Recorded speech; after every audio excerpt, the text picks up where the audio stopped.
First of all, I just wanted to ask Sam, how is it in here this week? It's in your hands, but obviously there's a huge amount of pressure. So just what has it been like? Yeah, we know what sort of pressure is involved, but I wouldn't say it's much a nervous pressure for us because we know we can do the job that needs to be done. I thought the Cheltenham game result, sorry, was massive. Obviously Saturday the results never really went our way from the other teams, but as you said, it's still in our hands, and we know we'd rather that than relying on others. So it's all to play for us. What can you take from that Cheltenham result that was so good and the atmosphere was so positive? What can you take from that performance into the weekend? Just knowing that we have got the ability to do it, and we have got the belief and the confidence in the players that are involved, which I've said, and we know what's in this group. I've said in previous interviews, we know the quality we've got in this group. Have we shown it this season? Obviously not, but we know that the quality is there. So that little bit of confidence, and then I know you can say that, well, it never worked on Saturday against MK Dons, different type of game, different feel to it, which I get. But being back at home, last game of the season, and it in our hands, then we couldn't ask for much more. Are you concerned maybe that, Grimsby have still got something to play for? They are in the playoff spots, but they can kind of decide where they finish and what they get next. Does that add anything to this, or is it just you're focusing on yourself? Yeah, I wouldn't say concern because you're never going to get any favours off anyone at any level of football. We know that Grimsby are going to be coming to try and win the game because they're going to want a good momentum leading into the playoff run. So we know that they're not going to be resting players or maybe taking it easy because that's not the case in any level of football. So we knew that. So I wouldn't say more of a concern. I'd say concentrating on ourselves is right. It's the cliche of taking each game and nothing changes every game. But now we know that game's gonna be coming and trying to win the game as everyone has done all season. So there's not much different there for us. Your role this week, does that, I mean, the very fact that you're doing this particular press conference as well, is there more to your role here this week as well, speaking to the players? Um, More role on the pitch, maybe on the Saturday. I'm not so much of a vocal captain. Obviously, I have been captain the past few games because of Lee O'Connor's absence, and obviously Conor Deleuze and Conor Jennings as well. But I wouldn't say I was that much of a vocal influence in and around the training ground and screaming and shouting. I always like to see as more of a leader on the pitch. Now, have I been to the best of my ability this season? No, ability wise, and showing what I can do. But as I've said in previous interviews, I'll never shy away from trying to get on the ball or trying to make things happen. So I'd say I'm more of a leader in influence on the pitch and setting the tone, maybe. But that's not to say I'd shy away or wouldn't be vocal if something needs to be said. So yeah, I'd like to think come Saturday, hopefully my performance from the off then sets the tone for the game for us. We've spoken before about this, and it has been a rinse and repeat situation, for want of a better phrase. And it's not why, I know you've said this many times, it's not why you joined Tranmere to be in these situations where you're fighting at the bottom and fighting to stay in League Two. Is everyone aware how the severity of this? Because, going out the Football League can impact what happens at the club. It can impact people's jobs. It can impact, Livelihoods, yeah. yeah, it can impact how the club operates. Is that something that the players are aware of? Of course it is. Sorry. Of course, we actually spoke about that in a meeting this morning between just the players. Obviously, that's the kept in house, and I won't go too much into detail, but that was made aware to everyone. If not silly enough, but if they wasn't to understand how important it was, that was made aware by players in a players meeting this morning. So yeah, of course, you'd be silly not to think that the impact of maybe going down wouldn't affect everything massively. As you say, people would lose jobs, and even on the football side of it, careers going forward, lads who are on loan or young lads or lads who are out of contract, having that relegation on a CV doesn't help anyone because then they're looking for clubs, lads out of contract next season. So automatically, other managers will look and say, well, he got relegated last year. Why was he relegated last year? I know that's not always the case and it's not the player's fault, but yeah, it's massive. And then obviously for the community and the area and everything that comes with it. Yeah, yeah, it's certainly known in the dressing room and the building how big this game is.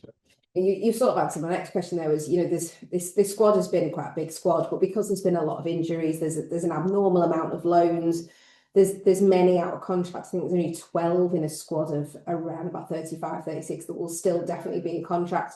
Where do you get that? Is it your own personal pride?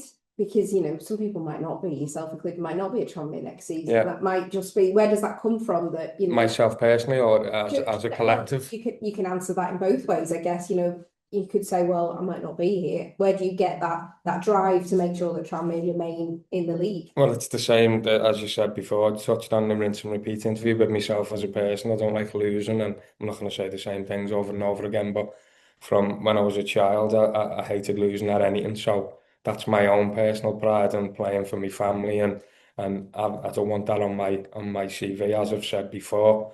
But as a collective, as we just touched on, and we mentioned in the meeting before, it's for players for players going forward, whether they're in contract or out of contract, you don't want that.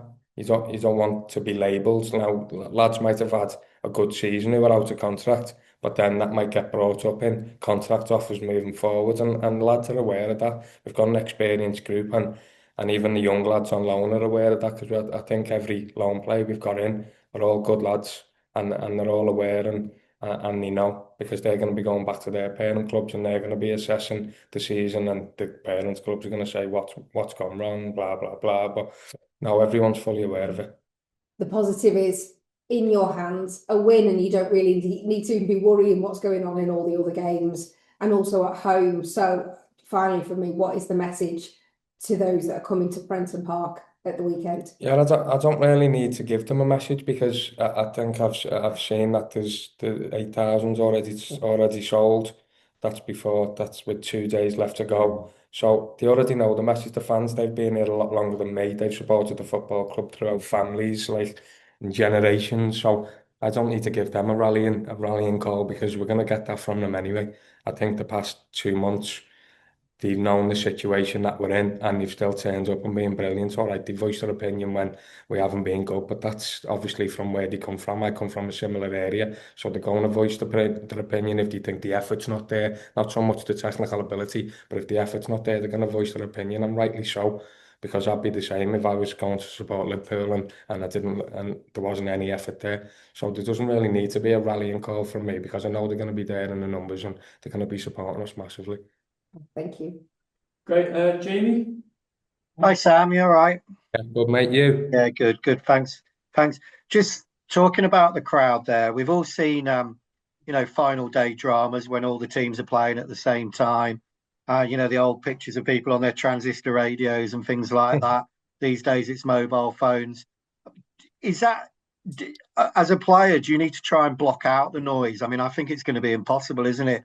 Or do you kind of use that as to spur you on? Because if goals go in at different grounds, you're going to hear cheering, you're going to hear noise. It's going to be a cauldron of an atmosphere, isn't it?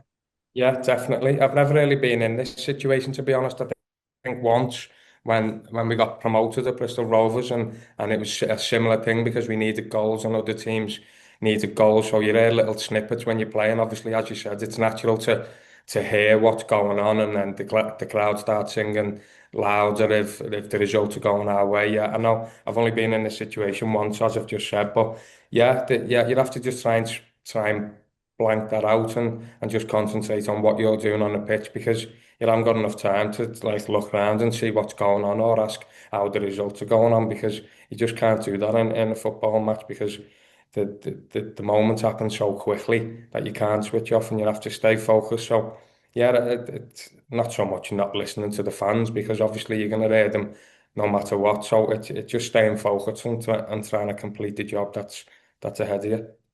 Do you feel it's going to be important to get a good start on Saturday, though? Get those fans behind you, because they could carry you across the line, couldn't they, on Saturday? Yeah, definitely.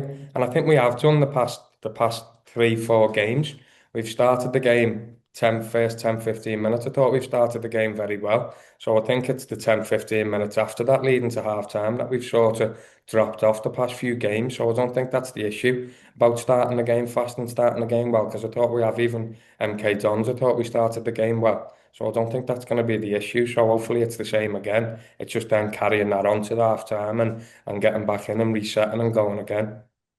And in a way, Grimsby having something to play for could be an advantage. You know, you're a team that likes to play on the transition and take advantage of a team attacking. They need a result. You need a result. You could take advantage of that, couldn't you? Yeah, yeah. As I touched on there, we can't focus too much on what they've got to do because it's as we said, it's in our hands. So we can't think of how Grimsby are gonna come and how they're gonna be feeling. We just need to start on the front foot, be aggressive, try and get an early goal, and let's get the fans behind us, and then and see where we go from there. Great, thanks, Sam. No Cheers. problem. Thanks. Louis, No, nothing from me. Good luck tomorrow, Sam. Cheers, mate. Thank you. and Ross. Sorry, can you see me, guys? Yeah? Yeah, got you, mate. Yeah, sorry, guys, didn't have to turn it on then. So you started the season positively with, I think you had 4 unbeaten games going into the early start of the season. Like, how do you think you find yourselves in this position from such a good start? Oh, seems like a long time ago. We're talking about the start of the season here. Yeah, the very start, just an unbeaten period. Did you ever foresee you'd be in this position, you know?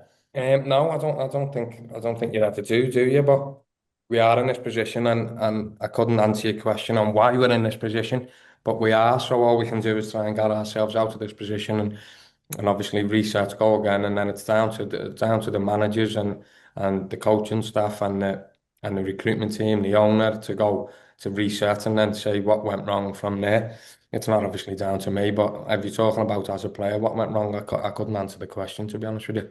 Absolutely, because after the departure of Andy Crosby in early March, you've probably seen the dressing room change in terms of mindset, haven't you?